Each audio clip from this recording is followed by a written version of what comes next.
Katika makelele isipokuwa.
na cérémonie na biso ya baptisimo. Tobengi ba papa na ba mama pasteur boye poto leka na salle oyo ezali na côté ya Koreki. Papa pasteur Nzaki Mwana Matondo, papa pasteur Libatia Ngoyi, papa pasteur Diameso Ambroise, papa pasteur Nzamba Benjamin, papa maman pasteur Mayamona Elali, papa pasteur Munga Paul.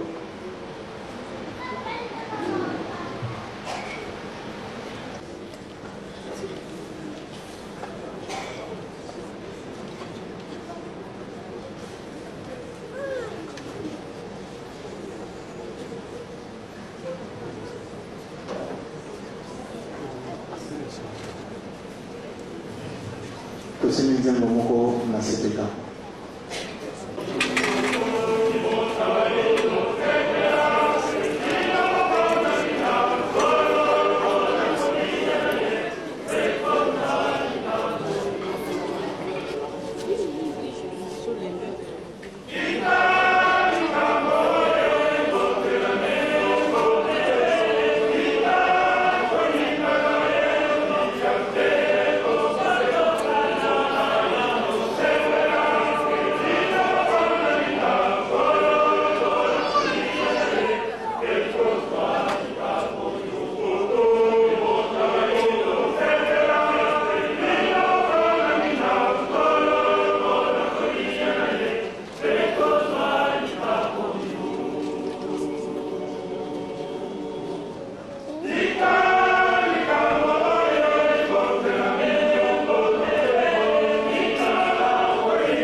Papa diacre Vatosili Marcel.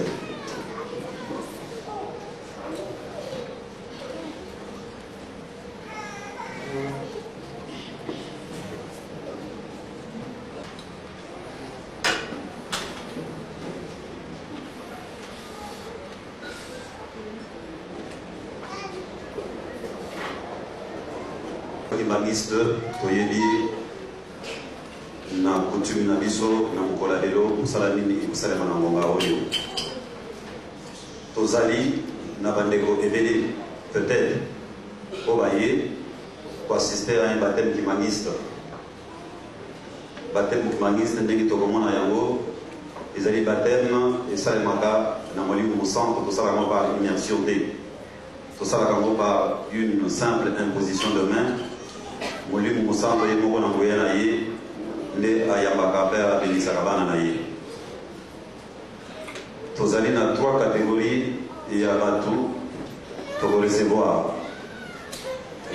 Tokobanda liboso na bango tobengi basentelemi, donc ceux qui étaient sous pénitence ndenge bakotuta ya biso bazali bamindimi na kati ya communauté na biso. Kasi tokoyaki muke ntango tolamuki toye kosala repentance wana nde catégorie tobengi basentelemi to basous pénitent. Deuxième catégorie basekoki bango bazali bandimi bazwa baptisimo mais dans d'autres confessions religieuses chrétiennes, je précise, dans d'autres confessions chrétiennes. Donc, baptême wana bazwaki dans des confessions chrétiennes, ils allaient valables au sein de notre église parce que nous sommes aussi une église chrétienne seulement parce qu'on a reconverti au kimbangisme. Et enfin, la 3e catégorie, ce sont des néophytes. Donc, bazali, bandeko baoyo du coup bango babotama, bayamba bango na lingomba mogote, tobengi bango balandi, to na lopoto ba catéchumène. Ndesiko tokobanda na catégorie ya liboso otobengi basentelemi. Na komba tata mwana pe mosanto tobandi musala na biso na yango pa yozwa miso ki babengi komo na yo nde ondimi pe oye liboso mpona basainte elama tozali na mama Kiakanda Judith.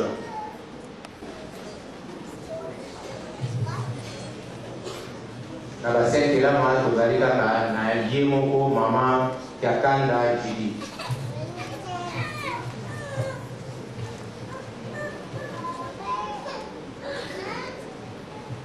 Yambo tobanda mosala na biso tobondela na kombo ya tata mwana mpe molimo mosantu papa kisolokele lukelo papa dialunganaki andani papa denge na kontima misato na nzambe moko yo papa simokimba molimo mosantu nzambe ebandeli mpe suka papa oyo privilège nini tozali na yango na mokolo mwa lelo pamba te na makomi na yo na mokanda bole elobi molimo mosantu akoya na bino nkolo yesu ntango olakaki bapoetre na yo ozongaki na mboka tata ekenga nakei kasi mosala mosili te natiki bino pamba te nake kosengela bino mosungi epai ya tata na ngai ye akoya akosala makambo ya ndenge na ndenge oyo nga nasali te ye akotambusa bino na nguya na molimo mosantu mokili mokoyeba ye te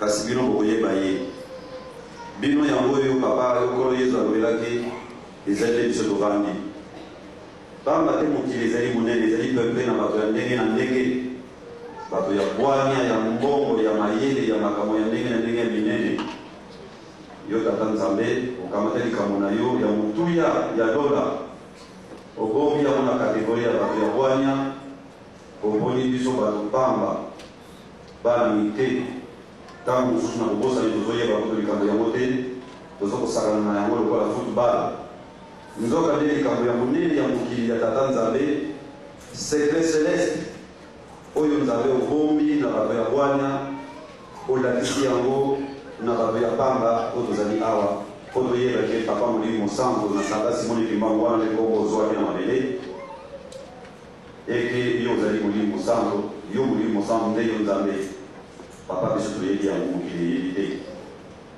kasi na kimoke na biso na masumu tokomemaka ntango nyonso na ezaleli oyo tokozalaka na yango ndenge nini tokolakisa na mokili ete yo papa semokima molimo santo yango papa tofukami totie bilongi na biso na se obosa na biso nyonso tozali ya mabunga na biso en ce moment précis na biso bana mpe basali na yo tokosala likambo oyo ya monene biso mpe tozali bato masumu lokola bandeko na biso tozali eloko moko ya spécial ya particulier te si ce n'est que grâce na yo ezala na kati na biso mpe mawa na yo osukola biso yo papa osala na kati ya nzoto na biso mpo ete molimo na yo mosanto ezongisa bana na yo na kati ya ndako na yo mawa na yo mpe molimo na yo tosengi ezala na biso banda lelo te na suka molongo na kombo yo nzambe tata mwana mpe molimo santo tokosengaka manso amen biso lelo mokili oyo tozali mokili ya pasi ntango tokotambolaka mabako mazangaka te kasi ndenge bateyi biso soki okwei papa motuna atunaki eske okotikala kaka ya kolala réponse ezali te soki okwei okotikala kolala te olamuki opupuli mabele osimbi nzela okei epai ozokokende yango wana lelo komi yo ososoli ete okweyaki olamuki ozongi epai ya tata na yo yango nde tokotanga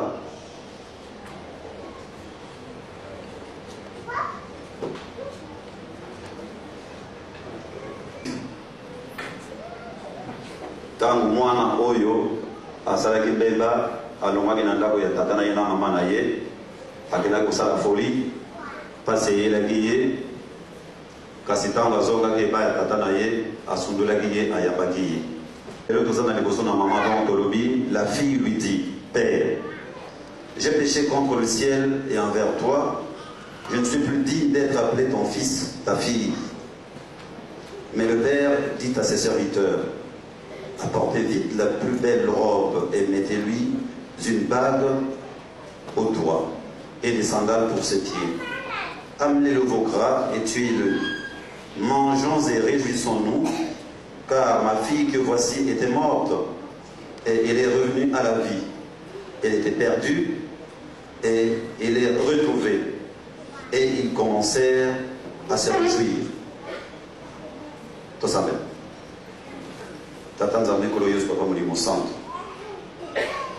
bien que biso moko tozali bato ya masumu tosengi yo bolimisi mpe tobengi yo papa oyo yamba mwana na yo oyo aye kondima aye kolela na mabunga na ye akwei na makolo na yo papa yamba mwana na yo ozongisa ye na esika na yo mpo asalela yo banda lelo tina suka ya bolongo na kombo ya tata ya mwana mpe ya molimo santo tokosengelaka manso amen tika ete biso nyonso batata na bamama toyamba ndeko na biso azobe na kati ya lingomba na kombo misato ya bule tata mwana mpe molimo santo na kombo ya tata ya mwana ya molimo santo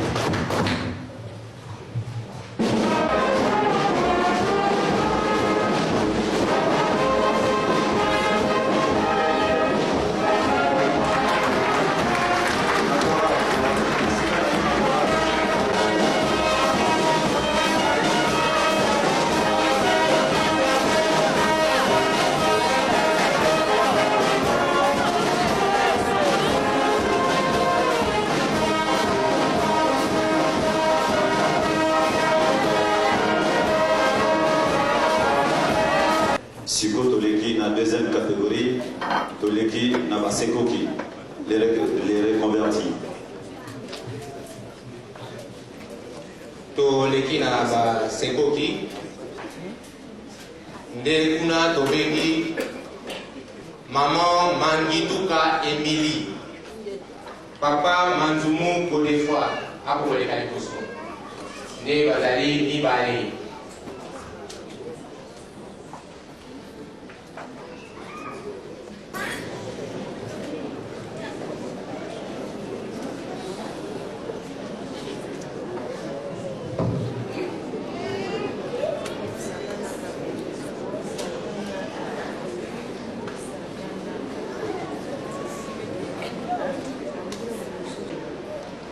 bango baye liboso ya batata na mama pasteur bango bazali bamindimi babatisa bango na mangomba mosusu o bauti donc baptême na bango wana ezali valable na kati ya lingomba na biso puisque bauti na mangomba dans des églises, dans des confessions chrétiennes. Tous les cas mosusu particulier à kosala bango te si ce n'est que de les accepter tokoya bango na kati na biso tout en leur rappelant les différences. Nibeko zomi oyo tata nzambe apesa na Moïse et comment na Bible ya mwana toutes les confessions religieuses chrétiennes basalelaka kasi ebakisami na biso na ngomba ya kimbangiste tozali na baprincipe inaliénable tozali na les ngomba mosusu balobaka ete ngomba kitwa ina kokokota kasi nibeko eleki mingi mende yango mobeko nde arsenal ni yango na socle moto esimbi que kozala mondimi ya kimbangiste ozali kovandi likolo ya libeko. Les principes fondamentaux inaliénables, la fidélité à la Bible et particulièrement à l'enseignement de Jésus-Christ, la foi en la Sainte Trinité, Père, Fils et Saint-Esprit, la création par Dieu de l'univers et de ce qu'il contient, l'antériorité et la supériorité du spirituel sur le matériel, la fidélité au symbole de Nicée, l'attachement à l'unité des chrétiens et à la paix mondiale, la croyance à l'existence du royaume céleste et de l'enfer, la croyance au retour du Christ et au jugement dernier de l'humanité, la fidélité aux 10 commandements tels que reçus de Dieu par Moïse, l'égalité entre hommes et femmes dans le ministère et dans la société, la condamnation du racisme à travers le monde et le pardon à autrui.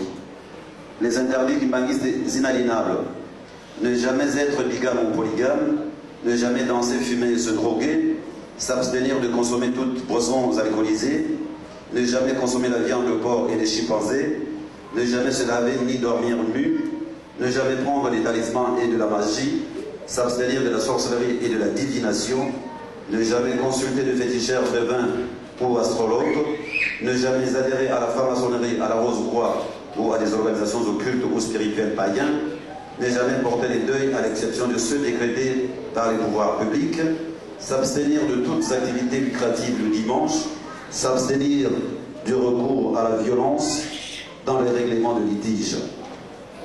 Les obligations kimbangistes inaliénables, prier constamment chaque jour, confesser ses péchés, être strictement monogame et vivre ensemble avec son conjoint qu'après un mariage religieux, aller régulièrement au culte à l'église, se déchausser en tout lieu de culte et lieu sacré. Les femmes et les filles doivent se couvrir les cheveux en tout lieu de culte et lieu sacré. Les femmes et les filles doivent s'habiller décemment et en évitant d'exposer leur corps, lire la Bible régulièrement et participer aux études bibliques. Autre recommandation, tout fidèle kimbanguiste se doit d'obéir et de se soumettre à l'autorité de l'État. Il doit payer ses impôts et ses dettes. Ne pas accuser son prochain devant les tribunaux. Application par tous les kimbanguistes de la trilogie publiée par nos chefs spirituels, amour du prochain, respect des commandements et des interdits, travail pour la construction de l'Église. Biso boye okota na ngomba ya kimamu ya papa Simon Kimamu. Mokanda ya Actes des Apôtres 19, 2, 6 et le biso boye. Paul leur dit: avez-vous reçu l'Esprit quand vous avez cru? Ils lui répondirent: nous n'avons même pas entendu dire qu'il y a un Esprit Saint. Il dit: quel baptême avez-vous donc reçu? Ils répondirent: le baptême de Jean. Alors Paul dit: Jean a baptisé du baptême de repentance. Il disait au peuple de croire en celui qui venait après lui, c'est-à-dire en Jésus. Sur ces paroles, ils furent baptisés au nom de notre Seigneur Jésus-Christ. Paul leur imposa les mains et le Saint-Esprit vint sur eux. Ils se mirent à parler en langue et à prophétiser. Toronel.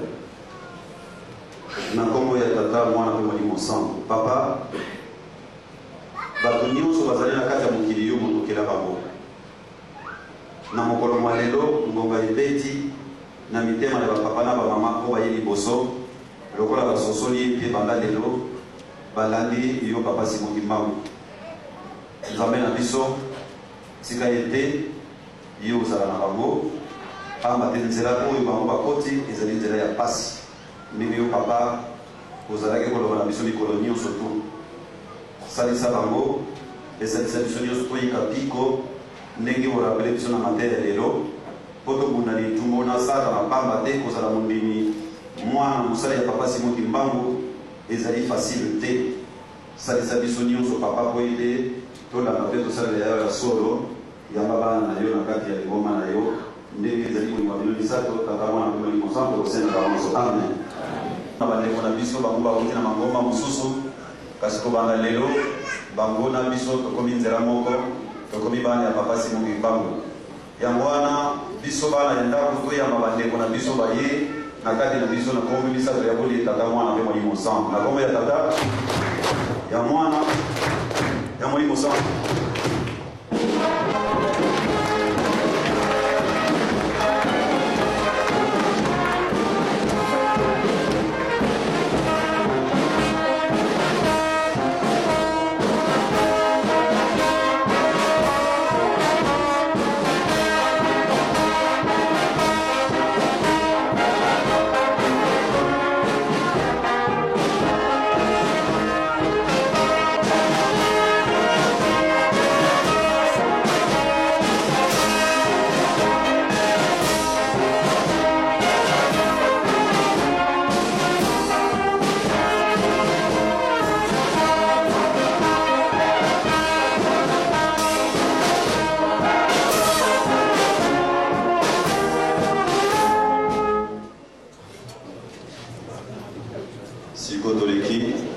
La troisième catégorie, balandi les catéchumènes, c'est-à-dire depuis bango babotama nanu bayamba bango na mangomba te mbala ya liboso baye kozwa batisimo dekuna tobengi mama Senga Mireille tobengi mpe lokola mama Mantoni Gisèle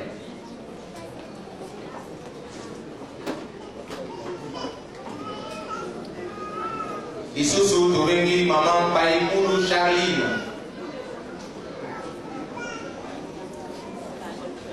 tobengi mama Mukula Vete Fanny tobengi mama Lunda Kese Kianzani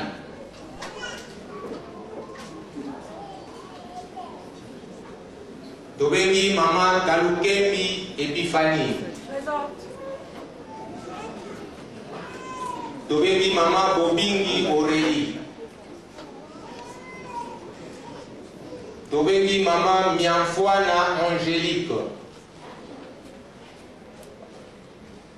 pe mpona kosukisa tobengi papa Zola Mbungu Christophe présent.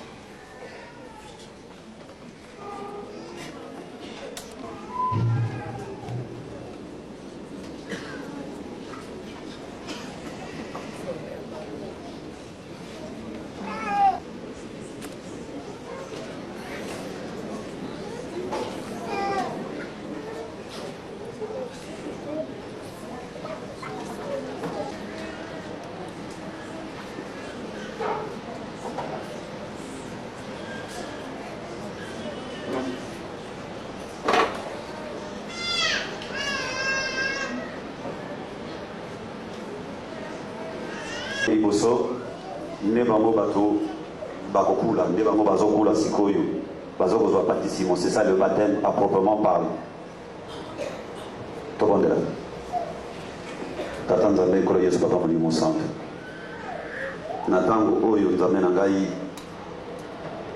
tolingi kobenga yo po ete oyo akoyamba bana na yo tika te opetola biso opetola mitema na biso ozala na kati na biso po ete ozala bana na basali na yo papa bapate na yo ndenge otindaki na 1921 bajeune bokobuta ngomba po toya kotambola kaka te tokobuta ngomba po topanza komba yo papa Simon Kimbangu pamba te yo papa Simon Kimbangu bien ke yo nzambe kasi ntango olati nzoto ya mutu pour une mission bien précise. Au métier moto, aux angi na yombongo, aux angi na moyen, aux angi na yo pauvre, na kibomutu, nzoka yo nzambe, moto zana biloko nyonso na kata mokili, mbongo nyonso ya mokili, moko te azali gali na yo, pamba te yo nzambe yo moto pesaka.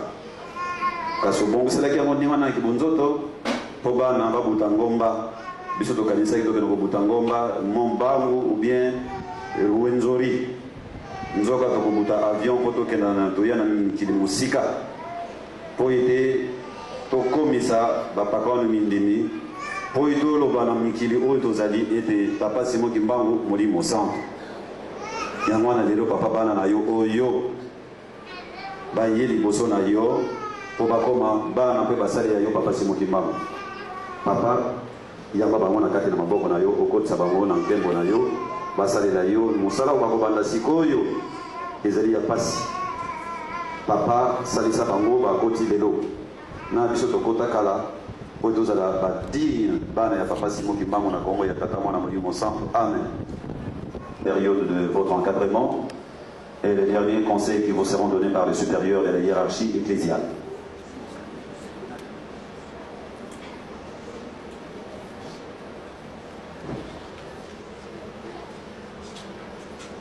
Jésus dit à ses apôtres et à nous aujourd'hui qu'il est le chemin, la vérité, la vie.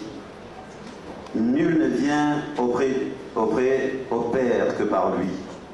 Car comme en Adam, toute l'humanité a péché, et en lui, elle retrouve la vie éternelle. Que l'on ait souvenance de ce que disait Jean-Baptiste sur le baptême du Saint-Esprit. Moi, je vous baptise d'eau pour vous amener à la repentance, mais celui qui vient après moi est plus puissant que moi, et je ne suis pas digne de porter ses souliers.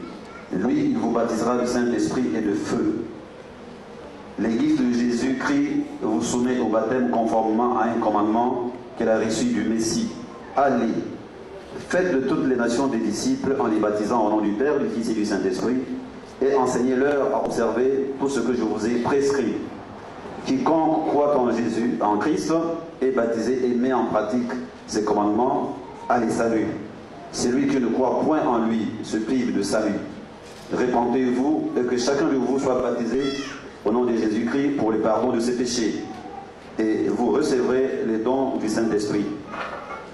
Lève-toi donc et sois baptisé pour la rémission de tes péchés par Jésus et glorifie son nom. Prions.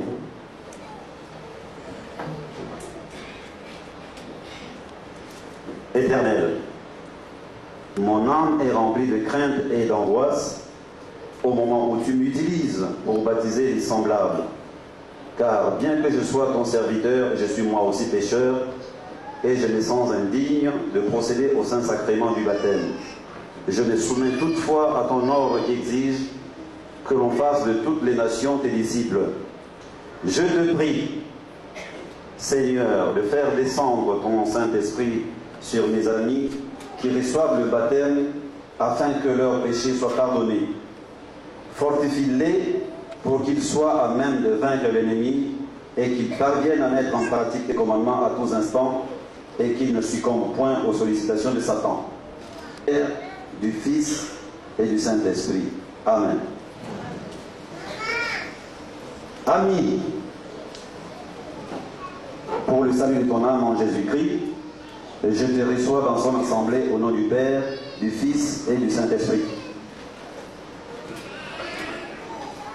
Levez les...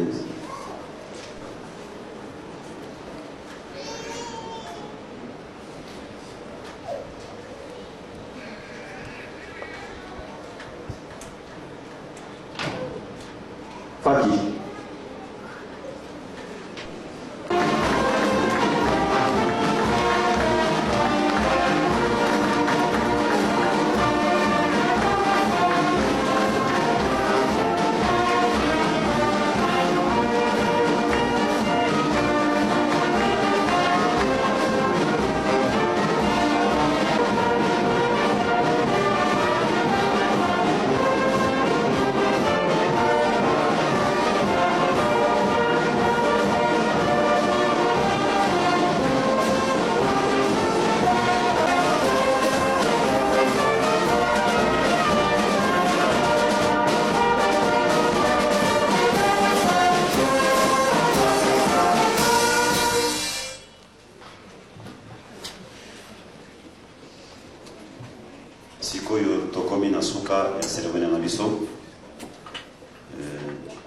se retirer, ok, et puis la suite, nous allons continuer.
Kimbangiso oye! Natali température na libanda makanisi nanga ezomi na bongolo. Oye! Kimbangiso oye! Oye! Oye! Oye! Espoir du monde, Église universelle. Awa kote o nyonso to basepele te mpo mamini na papa bakota na ndako. Kimbangiso oye! Nga nazana na pembeni bango oye ezokute papa mama na yoki bango te. Kimbangiso oye! Papa oye! Papa oye! Papa oye! Oye! Oye! Oye! Espoir du monde, nous sommes derrière vous.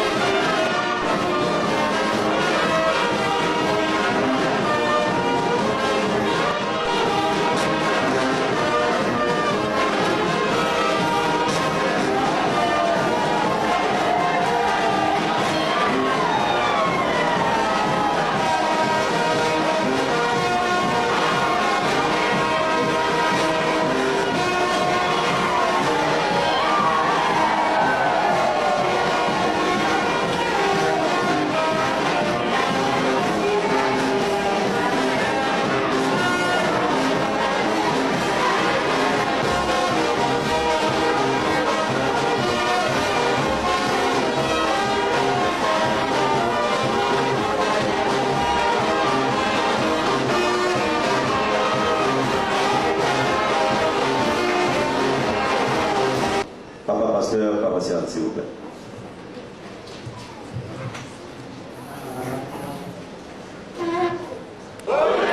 Maïs, oyez! Oyez, oyez, oyez, espoir du monde, Église universelle. Papa Prudu, oyez! Oyez! Papa Fouambanza, oyez! Oyez! Papa Mfumalongo, oyez! Oyez, oyez, oyez, l'espoir du monde, nous sommes derrière vous. Sakibino, moi conseil, ba maman na batata lobby. Ndenge tolaki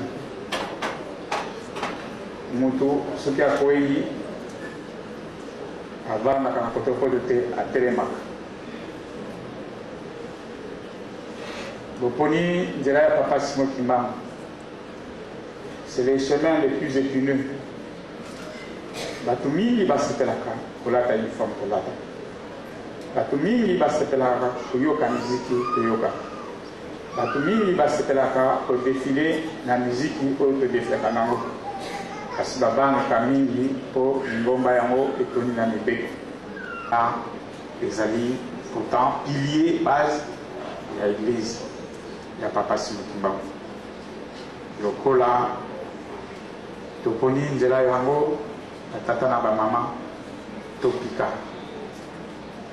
Papa azali ye asungaka biso ntango nyonso soki tosengi ye monguna akokweyisa biso te.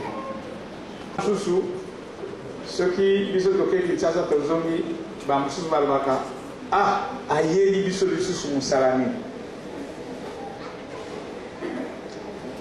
Kasi eloko toza kokosana seke bapapa bayaki na mokili mpo ya kotonga paradis terrestre. Paradis terrestre baye kotonga, ce n'est pas dans l'abstrait. Bandako oyo biso na yo toza kotonga yango wana constitution toza kosala ya paradis terrestre restauré. Yango wana royaume des cieux toza kotonga de façon concrète. Yango wana eloko wana ezali malamu to eza malamu te. Ezali malamu to eza malamu te. Restaurer, participer à la restauration du paradis terrestre en construisant le royaume terrestre. Ezali malamu to ezali malamu te. Sinon pour la plupart vous êtes jeunes, vous allez avoir dans une société étrangère d'une autre civilisation. La jeune ligne bazali comprendre bino à partir pour la ligne violence ezali na bamboka oyo désobéissance ezali na ba jeune awa bino kaka bato bozali décrier bino boponi nzela Papa Simon Kimbangu ezali la voie de la non-violence, ezali la voie du respect de la personne et des biens. Bon la kisasoro que ozali ba modèle na bisika nyonso bokozala na ba classe à l'université, à lycée, na musala, to la kisasoro ke biso na côté à biso ke ba te biso na tatanzambe. L'obéissance, la soumission. Na tata na ba mama, na tata na katanda. Bolingo na katanda. Papa na bana. À travers du Kamwana, bolingo wana ekoleka na bato mosusu. Si vous avez entendu cette coulée, attends-moi à faire mon innocent. Amen. Sikoyo, opeza maloba na mama, abakisa oyo na ma oyo biso tolobite.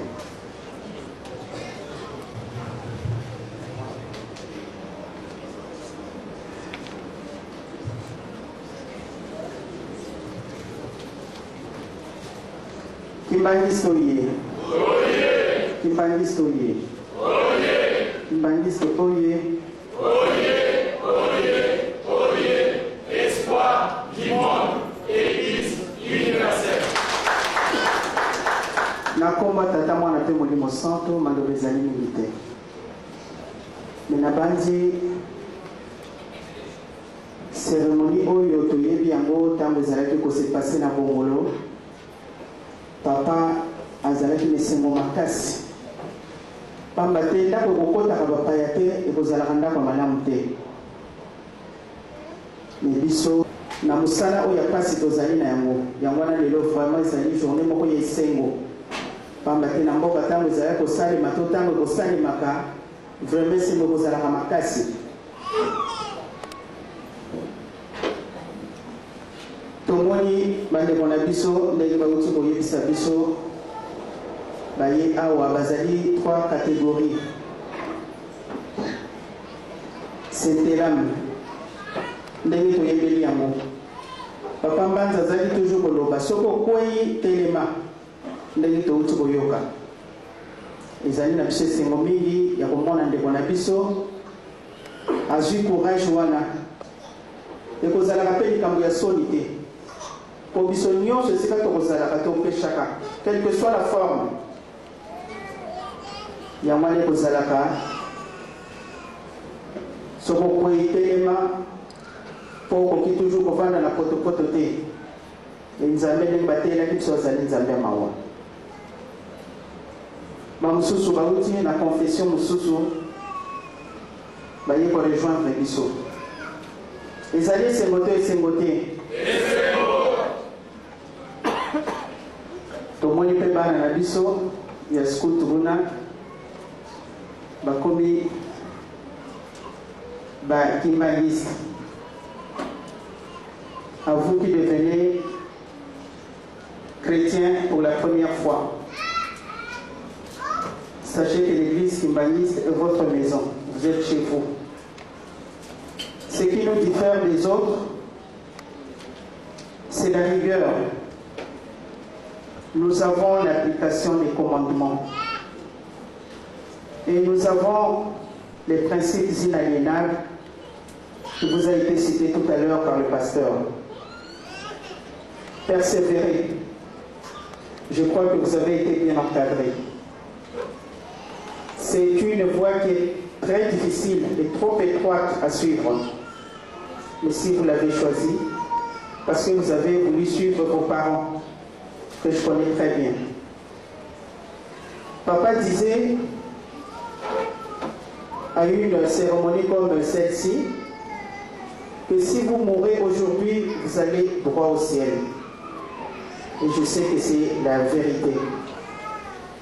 Donc persévérez. Soyez obéissants. Suivez toujours vos parents. Et l'avenir nous le dira. Kimbali Soye.